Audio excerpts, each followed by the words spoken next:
So tomorrow at Square Enix's live stream event, they were going to be showcasing a live gameplay demo for Crisis Core Reunion. Well, it looks like that gameplay demo has actually been released early. So if you go over to the Famistu YouTube channel, they have a 13-minute gameplay demo from TGS posted onto their channel. So it looks like a number of other YouTubers who were able to attend TGS were also allowed hands-on access to the game and were able to record their own gameplay and upload to their channels as well. However, we will be pulling from the Famistu YouTube channel gameplay demo. So the demo takes place during the Wutai mission, so it kind of showcases certain elements. It's not the entire mission itself, it does cut from time to time, but we get to see more combat from Zack. We get to see more of that command-based menu system in the lower right-hand corner of the screen, which it kind of looks like it acts more like a shortcut menu where you can add hotkeys for materia spells, items, and attacks. So it's nice that we're getting to see a little bit more of that in action. Some of Zack's combos in this gameplay demo and even in the previous launch trailer that was released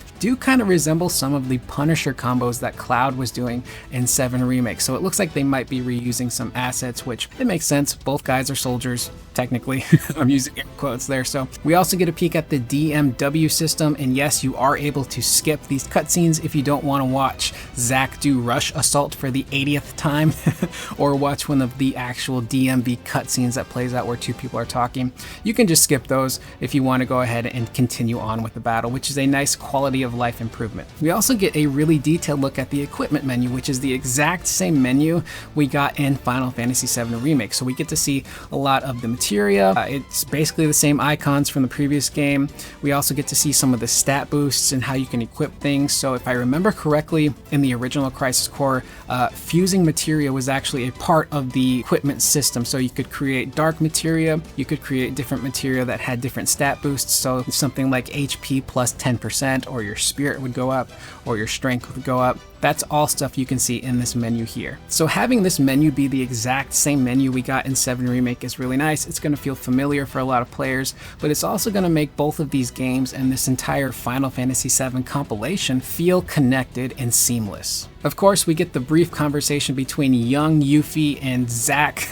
She's being a rambunctious little kid again, and then she just runs off. But it's cool to see the interaction and how the animation looks and how the updated character designs actually perform. We also get more combat stuff with that boss battle with the twin giants. Again, we get to see more mobility from Zack, seeing him flip and dip around the screen. His roll mechanic does look a little bit similar to the previous Crisis Core, where in that game it was kind of sluggish, where if you press the roll button, Zack would do this really long animation where he would roll. You would have to wait for him to stop before you could roll again. It kind of looks similar in this game, but it looks like they sped it up just a little bit. That's basically how all the combat is in this game. It's reminiscent of the original game, but it feels like it's going to be much faster and fluid than it was in the OG game. And then we get that Ifrit boss battle, and again, Ifrit is designed like his 7 Remake counterpart is. And what's really cool is the final summon attack that Ifrit does in 7 Remake is the CG cutscene that we see here in this game. So he does that same exact move. It's just rendered in this really fluid, beautiful CG cutscene. And then of course you've got Sephiroth swooping in at the very end to save Zack's butt because Zack was careless and he didn't fully defeat Ifrit. And then the actual gameplay demo itself ends with the conversation between Zack and Sephiroth. So if you'd like to watch this entire gameplay demo, I will leave a link in the description below to the Famitsu YouTube channel so you can check it out without my annoying voice talking over it.